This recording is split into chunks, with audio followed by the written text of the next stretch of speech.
നമ്മൾ വലിയ ക്യാമറയാണ് കൊണ്ടുവന്നിരിക്കുന്നത്. അപ്പോൾ അവിടെ നോക്കി പറയണം, ഇങ്ങോട്ട് നോക്കി ഇല്ല, സാധാരണ പറയുമ്പോൾ പറഞ്ഞാൽ മതി, എന്നെ നോക്കി പറഞ്ഞാലും മതി.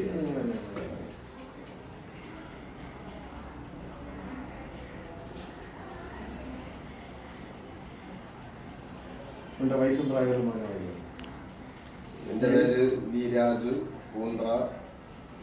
എൻ്റെ വയസ്സ് 55. എത്ര വയസ്സ് മുതൽ ജോലിക്ക് പോയി തുടങ്ങി? ഞാൻ നഴ്സറിയിൽ പോയ ഓർമ്മയുണ്ട്. അതിനുശേഷം 1ാം ക്ലാസ്സിൽ ഗവൺമെൻറ്റിൽ ചേർന്നായിരുന്നു. 1-2 ആഴ്ച പോയി. അതിനുശേഷം അങ്ങോട്ട് പോകാനായിട്ടുള്ള ഇതിൽ വീട്ടിലെ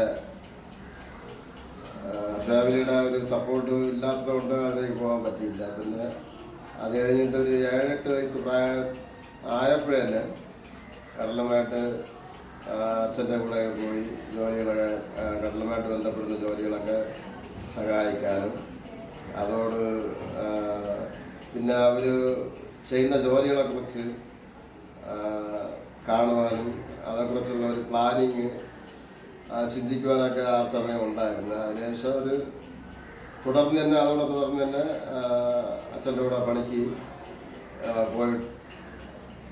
പോകാൻ ശ്രമിക്കുകയും പോവുകയും ചെയ്യും. അത് കഴിഞ്ഞിട്ട് അല്പം അച്ഛനിൽ നിന്ന് പിന്നെ വേറെ ആളുകളോട് പണിക്ക് പോകാൻ തുടങ്ങി. അപ്പോൾ അങ്ങനെ തുടർന്ന് ഇതുവരെയും കടലുമായിട്ട് ബന്ധപ്പെട്ട് പണിക്ക് പോയിക്കൊണ്ടിരിക്കുകയാണ്. അങ്ങനെയാണെങ്കിൽ എനിക്ക് തോന്നുന്നു ഒരു 45 വർഷമെങ്കിലാവും കടലിൽ പണിക്ക് പോയി തുടങ്ങിയിട്ട് അല്ലേ? 45 വർഷത്തിന് മുമ്പ് പോയി. 7 വയസ്സ് പ്രായം തന്നെ പോയി സഹായിച്ചു തുടങ്ങി. അതോടനുബന്ധിച്ച് ജോലിക്ക് പോകാൻ തുടങ്ങി. ഓക്കെ. അതിനാണ് ഞാൻ അങ്ങനെയുള്ള അണ്ണന് ഒരു ചോദ്യം ചോദിക്കുകയാണ്. നമ്മുടെ പൂന്തറയിൽ ഇപ്പം കടലാക്രമണ ഭീഷണി ഉണ്ടോ? ഉണ്ടെങ്കിൽ കാരണം എന്താണ്? ഇപ്പോഴും അന്നത്തെ ആ കൊച്ചുപ്രായം തൊട്ട് ഇതുവരെ നോക്കുകയാണെങ്കിൽ ഇപ്പോഴത്തെ സാഹചര്യത്തിൽ കടലാക്രമണം വളരെ കുറവാണ്. കാരണം എന്താണ്? അതിൻ്റെ കാരണം അന്നോട്ട് ഇന്നുവരെ നോക്കുകയാണെങ്കിൽ ശരിയായിട്ടുള്ള കാലാവസ്ഥ വ്യതിയാനവും ഒരു 15 വർഷത്തിന് അങ്ങോട്ട് കൃത്യമായിട്ട് ലഭിച്ചുകൊണ്ടിരുന്നു. അതിനുശേഷം ഈ കാലാവസ്ഥ വ്യതിയാനം, ഈ ചുഴലിക്കാറ്റുകൾ അധികം കൂടുന്ന ഒരു സാഹചര്യം വന്നപ്പോൾ അപ്പോൾ ചുഴലിക്കാറ്റും കൊടുങ്കാറ്റുകളും വന്നതിന് ശേഷം ഈ കാലവർഷത്തിൻ്റെ തോത് അതൊരു പെട്ടെന്നൊരു സ്പീഡ് വരുന്നു, പെട്ടെന്ന് 2-3 ദിവസം കഴിഞ്ഞോടെ അത് വിട്ടുപോകുന്നു. അപ്പം അങ്ങനെ വരുമ്പോൾ ഈ കാലവർഷത്തിൻ്റെ ശക്തി കുറഞ്ഞു വരുന്നു. ഇത് കാരണമാണ് കടലിൻ്റെ കടലാക്രമണ ഭീഷണി കുറഞ്ഞ് വരണം. അപ്പോൾ എനിക്ക് തോന്നുന്നു ഇപ്പോൾ അണ്ണം പറഞ്ഞു വെച്ച് നോക്കുമ്പോൾ ഈ നേരത്തെയൊക്കെ ആണെങ്കിൽ 15 വർഷം മുമ്പേ നല്ല ശക്തമായ കടലും ഭയങ്കര ഒക്കെ ഉണ്ടായിരുന്നു. ഇപ്പം അതില്ല. ഇപ്പം വല്ലപ്പോൾ കൂടെ വരുന്ന കൊടുങ്കാറ്റുകളുള്ള പ്രശ്നമേ ഉള്ളൂ. അത് വരുമ്പോൾ 1-2 ദിവസം നിൽക്കും, അത് കഴിഞ്ഞാൽ അത് തീർന്നു. അത്രേ ഉള്ളൂ. ഇപ്പോഴത്തെ ഈ വർഷത്തെ കൂടെ കൂട്ടിച്ചേർക്കാനാണ് ഉദ്ദേശിക്കുക. കാരണം ഇപ്പം തന്നെ സാധാ നമ്മൾ മെയ് ഒരു 10-10 തീയതിയോടുകൂടി നമ്മൾ വിഴിഞ്ഞത്ത് പോകുന്ന ഒരവസ്ഥയാണ്. നമുക്കിവിടെ വള്ളം പിടിക്കാൻ തീരമില്ലാത്ത കാരണം കൊണ്ട് വിഴിഞ്ഞത്ത് പണിക്ക് പോകുന്നൊരവസ്ഥ. ഇപ്പോഴും ഈ വർഷത്തിൻ്റെ ഈ മെയിൽ തന്നെ 2 പ്രാവശ്യമാണ് പശ്ചിമ ബംഗാൾ സ്പീഡ് കൂട്ടണോ വേണ്ട പോപ്പാണ്. പശ്ചിമ ബംഗാളും മഹാരാഷ്ട്രയിലും ഈ 2 ഘട്ടം ചേൽ വന്നപ്പോൾ കടലിൻ്റെ ഒരു അന്തരീക്ഷത്തിന് കടലിൽ നിന്ന് ഈ ന്യൂനമർദ്ദനം കൊള്ളുമ്പോൾ അത് കടലിൻ്റെ എത്ര ഇതുണ്ടോ ആ ഏരിയയിൽ നിന്ന് ഈ കാലാവസ്ഥനെ വലിച്ചെടുത്തും കൊണ്ട് ഒരു ഏരിയയിൽ ഒതുക്കിക്കൊണ്ട് അത് കടലിൽ നിന്ന് സമുദ്രത്തിൽ നിന്ന് പൊങ്ങുന്നു. അത് കാറ്റായിട്ട് കുറച്ച് സ്ഥലത്തേക്ക് വെച്ച് തള്ളി വലിയ നാശനഷ്ടം ഉണ്ടാക്കുന്ന ഒരവസ്ഥ. അത് പശ്ചിമ ബംഗാളിൽ, ബംഗ്ലാദേശിൽ അങ്ങനെ 3 ഇതിൽ പോയി. അതിനുശേഷം ഈ മഹാരാഷ്ട്രയിൽ വന്നപ്പോൾ അതും അപ്പം അങ്ങനെ ആയപ്പോൾ ഈ വർഷത്തിൻ്റെ കാലാവസ്ഥയെ ഈ 2 ഏരിയയും വലിച്ചെടുത്തപ്പോൾ സാധാ വരുന്ന ന്യൂനമർദ്ദനവും സാധാ ബംഗാൾ ഉൾക്കടലിലും ലക്ഷദ്വീപിൽ നിന്നാണ് സാധാ കാലവർഷം ജൂൺ മാസം നമുക്ക് തുടങ്ങുന്നത്. മെയ് 25, പണ്ടത്തെ കാലങ്ങളിൽ മെയ് 20, 25 കാലവർഷം തുടങ്ങി. പിന്നെ സെപ്റ്റംബറിലാണ് ലാസ്റ്റ് അവസാനിക്കുന്നത്.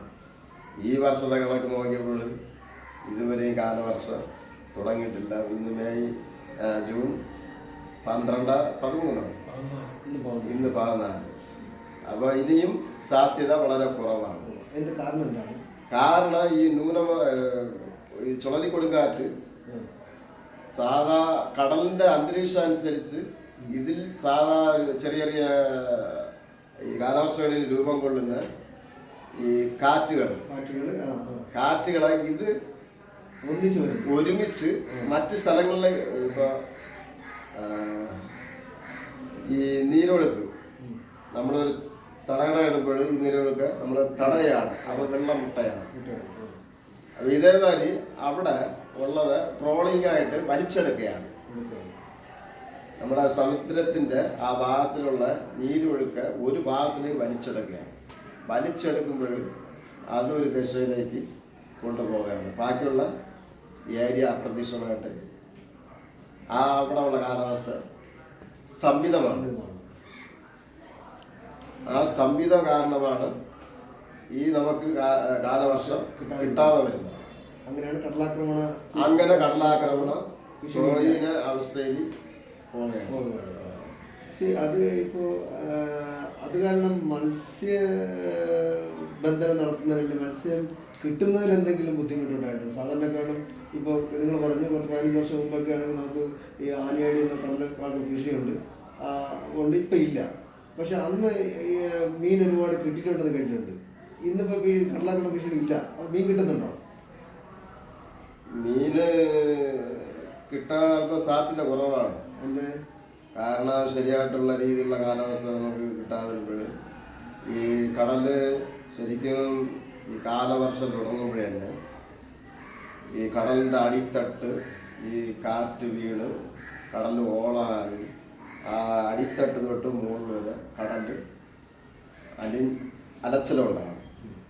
അലച്ചിലുണ്ടാകുമ്പോൾ ചിലപ്പോൾ വേറെ ഏരിയകളിൽ മീന് വേറെ കടലുകൾ മാറി മീൻ കിടക്കും. അധികം മീനുകൾ വേറെ കടലുകൾ മാറി കിടക്കുമ്പോൾ ഈ കാലവർഷം റൊട്ടേഷൻ ചെയ്ത് വരുമ്പോൾ അതിൻ്റെ ഈ നീരൊഴുക്കും എല്ലാം യോജിച്ച് വരുമ്പോഴാണ് ഈ കടൽ മാറി കിടക്കുന്ന മീൻ നമ്മുടെ കരയിലേക്ക് തള്ളുന്നത്. പക്ഷെ കാലവർഷം ഇല്ലാതിരിക്കുമ്പോൾ നീരൊഴുക്കും അത് അതിൻ്റെതായിട്ടുള്ള ഇത് ഇല്ലാതിരിക്കുമ്പോൾ മീൻ കരയിലേക്ക് വരാൻ വളരെ സാധ്യത കുറവാണ്. അത് നമ്മളെ ബാധിക്കുന്നു. മീൻ കിട്ടാതെ അവസ്ഥ ഉണ്ടാകുന്നു. ഞാനിതിൽ ഇല്ലാത്തൊരു ചോദ്യമാണ് ചോദിക്കുന്നത്. നമുക്ക് ഈ കാലവർഷത്തിനെ കുറിച്ചുള്ള ഇതിലാണ് എനിക്ക് കൂടുതൽ അറിയേണ്ട ആഗ്രഹം. എന്നാൽ ഞാൻ ഇല്ലാത്തൊരു ചോദ്യം ഞാൻ ചോദിക്കാൻ ഉദ്ദേശിക്കുന്നതാണ്.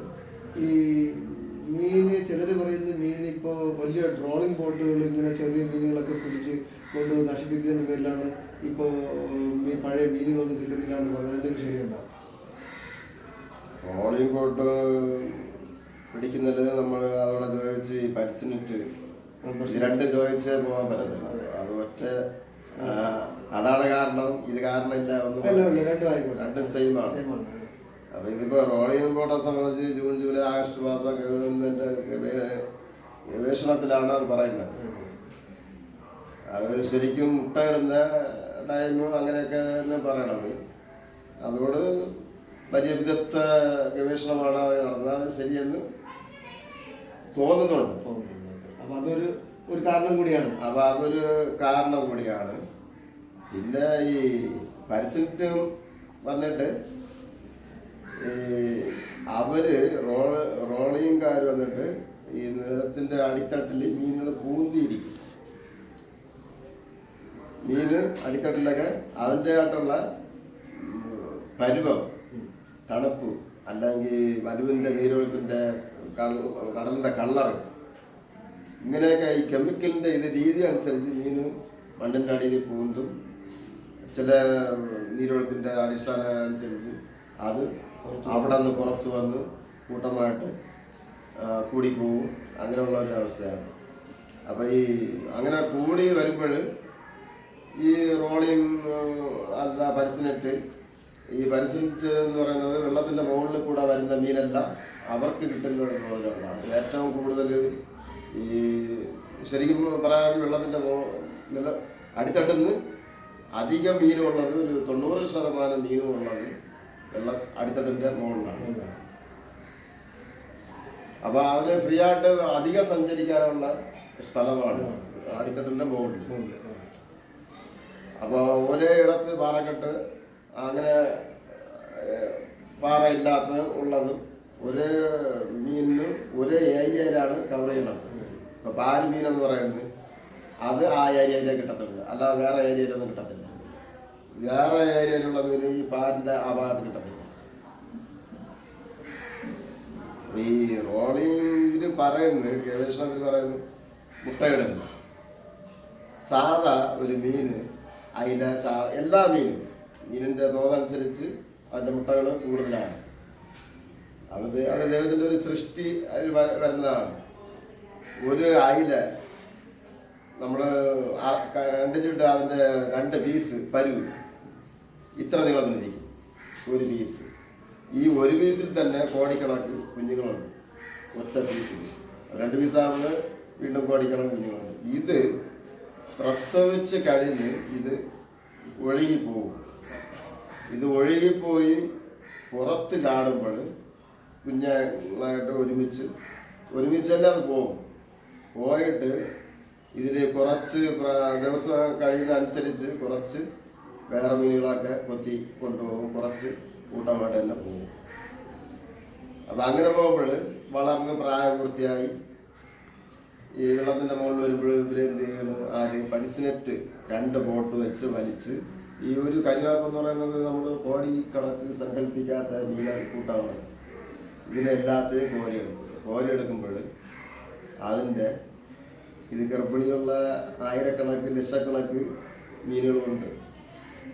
അപ്പോൾ അത് അതിൻ്റെ വംശം നഷ്ടപ്പെടുന്നു. നമ്മൾ ഈ മുട്ട വീണ്ടും വിരിയാൻ പറ്റുന്നില്ല. ഏകദേശം ആ കാര്യത്തെക്കുറിച്ച് മനസ്സിലായി. ഞാൻ നമ്മുടെ വീണ്ടും വേറൊരു വിഷയത്തിലോട്ട് വരികയാണ്. നമ്മൾ പറഞ്ഞല്ലോ ഈ കടലാക്രമണം ഇപ്പോൾ തീരെ ഇല്ല, കടലാക്രമണ ഭീഷണി ഇല്ല എന്നാണ് പറയുന്നത്. കാരണം പഴയ കാലത്തെ സംബന്ധം നോക്കുമ്പോൾ ഇല്ല. പക്ഷെ ഒരു കാര്യം കൂടെ ചോദിക്കുകയാണ്, ഇപ്പോഴത്തെ വിഴിഞ്ഞം അന്താരാഷ്ട്ര തുറമുഖം പണി നടക്കുകയാണല്ലോ, അതുമായി ബന്ധപ്പെട്ട് എന്തെങ്കിലും ഈ കടലിൽ എന്തെങ്കിലും മാറ്റം, അങ്ങനെ എന്തെങ്കിലും കടലാക്രമണത്തിൻ്റെ ഭീഷണി കൂടിയിട്ടുണ്ടോ? അതിൻ്റെ പ്രവർത്തനങ്ങൾ വന്നപ്പോൾ വിഴിഞ്ഞ തുറമുഖം വരുന്നതിൻ്റെ ഇതുമായിട്ട് സംബന്ധിച്ച് കടലാക്രമണത്തിൻ്റെ ഒരു വിഷയം അതിൽ കാണുന്നില്ല.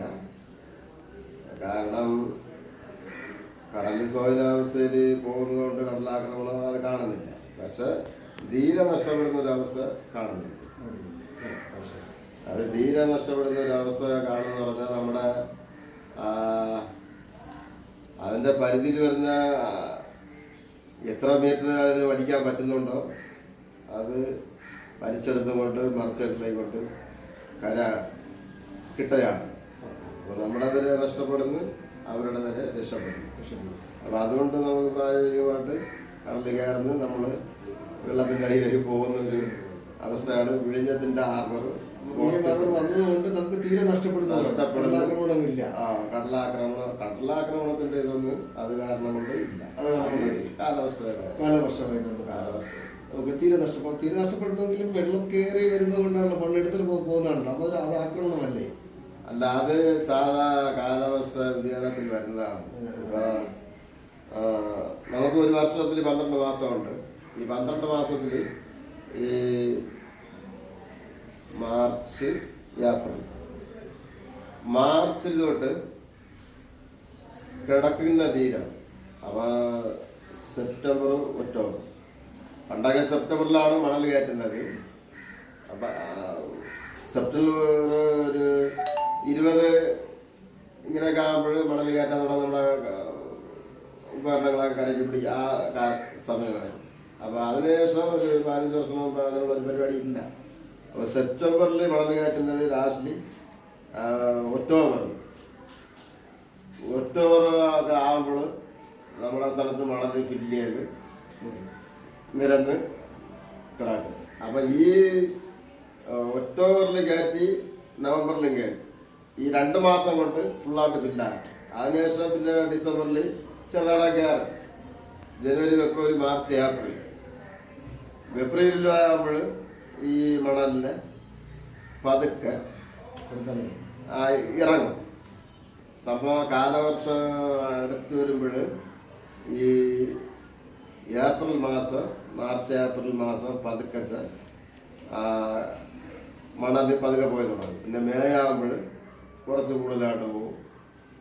ഈ 2 മാസം കൊണ്ട് ഇപ്പൊ പോകുന്ന മണ്ണ് തിരിച്ചു വരുന്നുണ്ടോ? ഇപ്പൊ പോകുന്ന മണ്ണ് അതേ പൊസിഷനിൽ നമുക്ക് തിരിച്ച് വരില്ല. എങ്ങനെയാണെന്ന് പറഞ്ഞാൽ ഇത് ഈ റൊട്ടേഷനാണ്. നീരൊഴുക്കിൻ്റെയും കടലിൻ്റെ അന്തരീക്ഷത്തിൻ്റെ ഇതൊക്കെ വെച്ച് റൊട്ടേഷനാണ്. കാരണം ഈ കാലവർഷത്തിൽ മണലുകൾ അത് അങ്ങോട്ട് ഉള്ളിലേക്ക് ഇവിടെ ചെതറിപ്പോവുകയാണ്. കാലവർഷ കടല അങ്ങോട്ടും ഇങ്ങോട്ടും മറിഞ്ഞ് ചെരിയടിച്ച് ഈ മണലുകളൊക്കെ കൊണ്ടുപോകുന്നു. പിന്നീട് സെപ്റ്റംബർ മാസങ്ങളിലൊക്കെ, ഒക്ടോബർ മാസങ്ങളിലൊക്കെ അത് അവിടെ നിന്ന് ശരിക്കും ഇങ്ങോട്ടാണ് പോകണമെന്ന് വിചാരിക്കും. നമ്മളെ ഭാഷയിൽ പറഞ്ഞ കീഴ ഉള്ളിലേക്ക് പോയിട്ട് അത് കറങ്ങിയെടുത്ത് മണൽ അവിടെ നമ്മുടെ തീരത്തിന് അടുത്ത് പോയിട്ട് പോകുന്ന മണലൊക്കെ വേറെ സ്ഥലങ്ങളിലൊക്കെ കൊണ്ട് കയറ്റിയിട്ട് ക്രമേണനുസരിച്ച് നമുക്ക് പിന്നീടാണ് അത് വരുന്നുണ്ടോ? പിന്നീട് പഴയതുപോലെ വരുന്നുണ്ടോ? പഴയതുപോലെ എന്ന് പറഞ്ഞാൽ വരുന്നില്ല. കാരണം അല്പം അളവ് കുറച്ചാണ് വരുന്നത്. കാരണം പഴയതുപോലെ വന്നിരുന്നെങ്കിൽ നേരത്തെ ഉണ്ടായിരുന്ന തീരം ഇപ്പോഴും നിലനിൽക്കണമല്ലോ. അപ്പൊ അത് കാരണം പഴയതുപോലെ വരാൻ പറ്റത്തില്ല. കാരണം ഇതില് അതില് ഒരുപാട് കാര്യങ്ങളുണ്ട്. കാരണം എന്ന് പറഞ്ഞാൽ നിർമ്മാണ പ്രവർത്തനത്തിന് വേണ്ടി മണൽ മാലികൾ ഓരോ കുഴി അഴിമുഖത്തിൽ ചെന്ന് മണലെടുക്കുന്ന ഒരു സംവിധാനമുണ്ട്. അതുകൂടാതെ തന്നെ കായലുകളിൽ നിന്ന് കടലിലേക്ക് മണൽ ടൺ കണക്ക് ഇറങ്ങും. ഇപ്പൊ അത് വരുന്നില്ല. അത് വരുന്നില്ല. കാരണം അവിടെ തടഞ്ഞ് മണലുകൾ എടുത്തിട്ട് പോകുന്നതാണ്. അപ്പോൾ ഈ കായലിൽ നിന്ന് ഒഴുകി വരുന്ന മണലും കടലിൽ നിന്നുള്ള മണലും ഉണ്ടായ കാലഘട്ടത്താണ് നമുക്ക് തീരെ നിലനിന്നത്. ഈ മണലെടുപ്പ് തുടങ്ങിയ ശേഷം മണലെന്ന് പറയുന്നത് ഒരു ഉൽപ്പാദനം വസ്തുവാണെന്ന് എനിക്കറിയില്ല. അങ്ങനെ ഉണ്ടെങ്കിൽ ഗവേഷണത്തിൽ എനിക്കറിയില്ല. എനിക്ക് ഗവേഷണത്തിലും ഒരു അറിവ് എനിക്ക് അറിയില്ല. ഇത് ഒരു ഉൽപ്പന്ന വസ്തുവാണ് ഇല്ലയോ എന്നുള്ളത് ഒരു വ്യക്തതയില്ല. ഇപ്പോൾ സാധാരണ പറഞ്ഞു കേട്ടിട്ടുള്ളത് മണ്ണ് പാറ പൊടിഞ്ഞ് ഇങ്ങനെ വരുന്ന മഴ പെയ്യുമ്പോൾ ആവശ്യത്തെ മഴ കണ്ടാൽ പാറയിൽ പൊടിഞ്ഞാണ് ഈ മണ്ണ് ഉരുണ്ട് താഴെ ഇറങ്ങുന്നത്. അതിങ്ങനെ ഒഴുകി നമ്മുടെ കടലിലെത്തും. സ്വാഭാവികമായിട്ട് നേരത്തെ ഉണ്ടായിരുന്നതാണ്. പാറ പൊടിഞ്ഞാണ് മണ്ണുണ്ടാകുന്ന കേട്ടിട്ടുണ്ട്. അല്ലാതെ മണ്ണ് ഉൽപ്പാദിപ്പിക്കുന്ന അങ്ങനെ പ്രത്യേകിച്ച് കൊണ്ടുവന്ന് എനിക്ക് അറിഞ്ഞൂടാ. പിന്നെ ഒരു സംശയം കൂടി, ചിലർ പറയുന്നുണ്ട് നമ്മുടെ ഇവിടെ പ്രത്യേകിച്ച് പൂന്തറപ്പുള്ള തീരത്ത് നിന്ന് മണ്ണ് എടുത്ത് അങ്ങ് പോയിട്ട് ഈ മണ്ണ് ഈ നമ്മുടെ തെക്ക് സൈഡ്, ഈ ഹാർബറിൻ്റെ തെക്ക് സൈഡ് കൊണ്ട് വയ്ക്കുകയാണ് ചെയ്യുന്നത്. ഇപ്പോൾ സാധാരണ സീസണിൽ ഹാർബറിന് മുമ്പൊക്കെ ആ പോയ മണ്ണ് ഈ എന്താ പറയുക, ഈ മേലാക്കാറ്റുകൾക്കൊക്കെ അനുസരിച്ച് തിരിച്ചു വരും. ഈ ആനയുടെ സീസണിൽ കൊണ്ടുപോയ മണ്ണ് നോർമൽ സീസൺ ആകുമ്പോൾ മണ്ണ് തിരിച്ചു കൊണ്ടുവന്ന് അതേപടി ഫില്ല് ചെയ്യും. ഇപ്പോൾ അവിടെ ശക്തമായ ഇത് വന്നതിന് ശേഷം ആ മണ്ണ് ഇങ്ങോട്ട് വരുന്നില്ല എന്ന് പറയുന്നു, ചിലർ പറയുന്നു. 1. 2 പറയുന്നത് ഇപ്പോൾ അന്താരാഷ്ട്ര തുറമുഖത്തിന് വേണ്ടിയിട്ട് ഇപ്പോൾ കുഴിക്കുന്ന അന്താരാഷ്ട്ര തുറമുഖത്തിന് മാത്രമല്ല, പണ്ട് കാലങ്ങളിൽ ഈ മത്സ്യബന്ധന തുറമുഖത്തിന് വേണ്ടിയിട്ട് ഡ്രഡ്ജിങ് നടക്കുമ്പോൾ ഡ്രഡ്ജിങ്ങിൻ്റെ ഭാഗമായിട്ട് ഈ മണ്ണ് അവിടെ നിന്ന് പോകുന്ന മണ്ണ് ആ കുഴിയിൽ വീഴുകയും അല്ലെങ്കിൽ അവിടെ നിന്ന് വരുന്ന മണ്ണ് തിരിച്ച് കുഴിയിൽ വീഴുകയും ചെയ്യുമ്പോൾ തിരിച്ച് ഇങ്ങോട്ട് വരുന്നില്ല, ആ കുഴി ഫില്ലാവുന്നേ ഉള്ളൂ. പിന്നെ അവർ ഡ്രഡ്ജ് ചെയ്ത് മണ്ണ് മാറ്റുന്നു. ഈ മണ്ണ് നമുക്ക് വരാതെ അങ്ങനെ പറഞ്ഞാൽ അതിൻ്റെ സത്യമുണ്ടോ? അത് സാധ്യമുണ്ട്. കാരണം നമ്മുടെ ഏപ്രിൽ മാസം ഒരു 60% മണ്ണ് പോകും. അപ്പോൾ മെയ് ആകുമ്പോൾ പൂർണ്ണമായിട്ട് നഷ്ടപ്പെട്ടു, തീരം നഷ്ടപ്പെടും. ജൂണാകുമ്പോൾ നമ്മുടെ തീരെല്ലാം വെള്ളപ്പൊക്കമായിട്ട് കിടക്കുന്ന, കടൽ വെള്ളമായിട്ട് കിടക്കുന്ന ഒരവസ്ഥയാണ്. അപ്പോൾ ഈ സെപ്റ്റംബറിലാണ് ആ മണ്ണ് ഇപ്പോൾ പറഞ്ഞതുപോലെ ഈ ട്രെക്കിങ് നടത്തുമ്പോൾ അവിടെ ഒരു കുഴിയായിട്ട് കിടക്കുകയാണ്. അപ്പോൾ പിന്നീട് സെപ്റ്റംബർ, ഒക്ടോബറിൽ, നവംബറിലൊക്കെ കയറ്റുമ്പോൾ ആ മണ്ണ് വന്നിട്ട് ആ കുഴി ഫില്ല് ചെയ്തിട്ടാണ് ബാക്കിയുള്ളത് കരയിലേക്ക് വീണ്ടും വരുന്നത്. അപ്പോൾ അതൊരു ശരിയായിട്ടുള്ള ഒരു ഇതാണ്. ശരി, ഞാനൊരു വേറെ അടുത്തൊരു ചോദ്യം ചോദിക്കണം. നമ്മൾ ഈ പുതുമ്പയിൽ പുലിമുട്ടിട്ടത് എപ്പോഴാണ്? ഈ പുലിമുട്ടിട്ടതിന് ശേഷം എന്തെങ്കിലും നമുക്ക് നേട്ടം ഉണ്ടായിട്ടുണ്ടോ അതോ കോട്ടം ഉണ്ടായിട്ടുണ്ടോ? പുലിമുട്ട് 2013 എൻ്റെ കണക്കനുസരിച്ച് 2014-16 കാലഘട്ടത്താണെന്ന് തോന്നുന്നു. സുരേന്ദ്രൻപിള്ള മിനിസ്റ്റർ ആയിരിക്കുന്ന സമയത്താണ് ലാസ്റ്റ് വർഷം. 2014-ലാണ് 2011-16 ഈ സുരേന്ദ്രൻപിള്ളയുടെ ഇവിടെ ഇയാളുടെ കാലഘട്ടം. ആരുടെ? ഈ അച്യുതാനന്ദൻ മുഖ്യമന്ത്രിയുടെ. നമ്മുടെ ഈ സർക്കാർ, ഈ നിലവിലുള്ള സർക്കാർ വന്നിട്ട് എത്ര വർഷമായി? ഇപ്പൊ 5 വർഷം. അത് തൊട്ട് മുമ്പ് 4 വർഷം, UDF 5 വർഷം, 9 വർഷം. 9 അതിനു മുമ്പ് 2 വർഷത്തിന് മുമ്പിലാണ് 2009 എന്തെങ്കിലുമാണ് തോന്നുന്നു. ഇല്ല, സുരേന്ദ്രൻ അതായത് ഇങ്ങനെ കണക്ക് കൂട്ടാണ്. എനിക്ക് തോന്നുന്നു ഈ എൻ്റെ കണക്കനുസരിച്ച് 2014-ആണ് പറഞ്ഞത്. ഇല്ല ഇപ്പൊ ഇതിന് തന്നെ ഇപ്പൊ നമുക്ക് മനസ്സിലായില്ല. ഇപ്പൊ ഭരിക്കുന്ന ഒരു 4 വർഷം പൂർത്തിയായ 4 വർഷം. LDF UDF ഭരിച്ചപ്പോൾ 5 വർഷം. അപ്പൊ വർഷം എത്രയായി? 9. അപ്പൊ ഇയാള് പുലിമുട്ട് നമ്മള് സ്റ്റാർട്ട് ഇതിനോട് ആവശ്യപ്പെട്ട് തുടങ്ങിയത് കുറച്ച് മുമ്പെങ്കിലും ഇത് നടപ്പിലായി വന്നത് ഒരു 3 അവരുടെ ഭരണം വന്ന ഒരു 3 വർഷം ശേഷം. ശരിയാ, 2011-2014 ഇപ്പൊ 2020 ഇത് രണ്ടും ചേർന്ന് 9 വർഷം കഴിഞ്ഞു പോയി. 9 വർഷം കഴിഞ്ഞു പോയി. പിന്നെ സുരേന്ദ്രപിള്ള ഒരു LDF ഭരണത്തിൽ 2 വർഷം ഇരുന്നിട്ട് 3-ാമത്തെ വർഷം ഇത് തുടങ്ങുന്ന ഒരു പദ്ധതിയാണെന്ന് എനിക്ക് തോന്നുന്നു. അപ്പോൾ എനിക്ക് കറക്റ്റ് ഒരു 12 വർഷത്തോളം ആയിട്ടുണ്ട്. 12 വർഷത്തോളം ആയിട്ടുണ്ട്. അപ്പോൾ 2009 ലാസ്റ്റ് ഘട്ടത്തിലാണ് ഇയാള് സ്പീക്കർ വിജയകുമാർ സ്പീക്കറായിരുന്നിട്ട് ആ സ്ഥാനമാണ് മന്ത്രിയായി സുരേന്ദ്രപിള്ള 6 മാസത്തെ ക്യാബിനറ്റാണ് അയാൾ കയറുന്നത്. 2009-ലാണ് 2008-ലാണെന്ന് എനിക്ക് തോന്നിട്ടുള്ള ഒരു ഇതാണ്. 2008 ചെക്ക് ചെയ്യാം. അത് നമ്മള് പൂർത്തിയാക്കും. അപ്പൊ ഇത് വന്നതിന് ശേഷം നമുക്ക് എന്ത് നേട്ടമുണ്ടായത്? കോട്ടം ഉണ്ടായ നേട്ടം ഉണ്ടായത്? അത് വന്നതിന് ശേഷം അതിന് തൊട്ട് മുമ്പ് ഈ കടൽ ഭിത്തിയും കടലും വീടും ഒന്നിച്ചായിരുന്നു. 1 മീറ്ററോളം കടലിൽ നിന്ന് 1 മീറ്ററോളം കടൽ ഭിത്തിയിൽ നിന്ന് ഒരു 2 മീറ്ററോളം വീട് എന്നുള്ള മട്ടിലായിരുന്നു. പിന്നെ പുലിമുട്ടിട്ട ശേഷം നഷ്ടപ്പെട്ട തീരം 60 മീറ്റർ എൻ്റെ സെൻട്രലിട്ടെങ്കിൽ ഈ 60ഓളം മീറ്റർ നമുക്ക് തീരം കിട്ടി.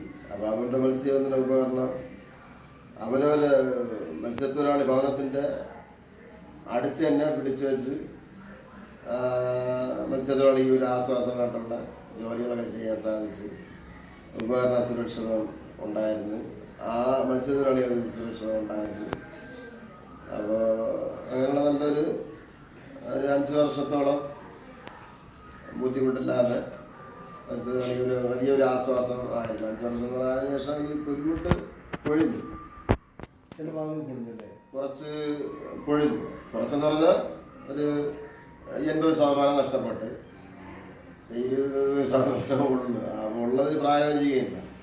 2 മാസം 1 മാസം ആ സെൻട്രൽ ഏരിയയിൽ 8 4 പൊഴിഞ്ഞു, 6 പൊഴിഞ്ഞു, ബാക്കി 2 ഉള്ളു. ആ 2 ഏരിയയിലാണ് ഡിസംബർ മാസങ്ങളിലൊക്കെ കുറച്ച് വെള്ളങ്ങൾ കയറ്റി വെച്ചിരിക്കുന്നത്.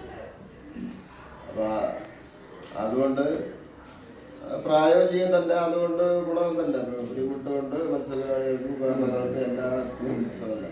ഒരു ചോദ്യം, ഇത് വന്നതിന് ശേഷം മറ്റു തൊട്ടടുത്ത ഗ്രാമങ്ങളിൽ എന്തെങ്കിലും ബുദ്ധിമുട്ട്? അത് ചെറിയ ഇവറ്റ് ഉണ്ടായി. ഈ വാണ്ടിയും ചെറിയ നിറയും സംഭവം കൃത്രിമമാണല്ലോ. ബുദ്ധിമുട്ട് പ്രകൃതിയിൽ വന്നതല്ല, കൃത്രിമമാണ്. അപ്പോൾ കൃത്രിമമായതുകൊണ്ട് നമ്മൾ ഒരു ഭാഗം നിർമ്മിക്കുന്നു, ഒരു ഭാഗം കിട്ടുന്നു, മറുഭാഗം പോകുന്നു. അപ്പോൾ അത് അഭിമാണിയും ചെറിയ തുറ വലിയ തുറയൊക്കെ ബുദ്ധിമുട്ടാകാൻ കാരണം ഈ ഇങ്ങനെയുള്ള ഒരു വിഷയമുണ്ട്. യാതൊരുമുട്ടിൻ്റെ ഒരു അന്താരാഷ്ട്ര തുറമുഖത്തിൻ്റെ വലിപ്പം ഇപ്പോൾ കയറിയപ്പോഴല്ല, അതും കൂടെ യോജിപ്പിച്ച് ഇങ്ങോട്ട് പോയിട്ടുണ്ട്. അതിന്റെ കൂടെ എഫക്ട് ഇതിനകത്തുണ്ട്, അതിന്റെ എഫക്റ്റ് കൂടെ ഉണ്ട്. അതിന്റെ എഫക്റ്റ് ഉണ്ട്. കാരണം കരയില്ല, കടലാണ്. കടലാകുമ്പോൾ അതിന്റെ ആഹ്ലാദം കൂടുതലാണ്. അവിടെ നിന്നൊരു വരത്ത് വരികയാണെങ്കിൽ കടൽ നിർത്താൻ ഒന്നുമില്ല. അത് സ്ട്രേറ്റ് ആയിട്ട് കറന്ന് എടുത്തിട്ട് പോകും. അതിന് യാതൊരു സംശയമില്ല. അപ്പൊ നമ്മുടെ പുലിമുടി ഇട്ടതുകൊണ്ട് നമ്മൾ സുരക്ഷിതരാണ്.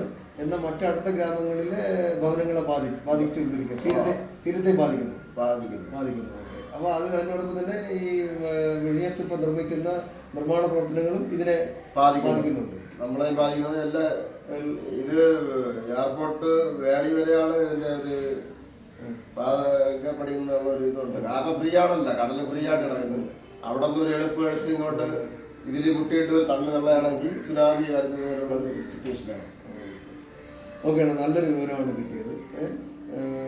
ഒത്തിരി വിവരങ്ങൾ അന്നൊന്നും കിട്ടി. കാരണം അപ്പോൾ എഴുതിയെടുക്കേണ്ടതെന്ന് വെച്ചിട്ടാണ് റെക്കോർഡ് ചെയ്തത്, എഴുതിയെടുക്കാനായിട്ട്.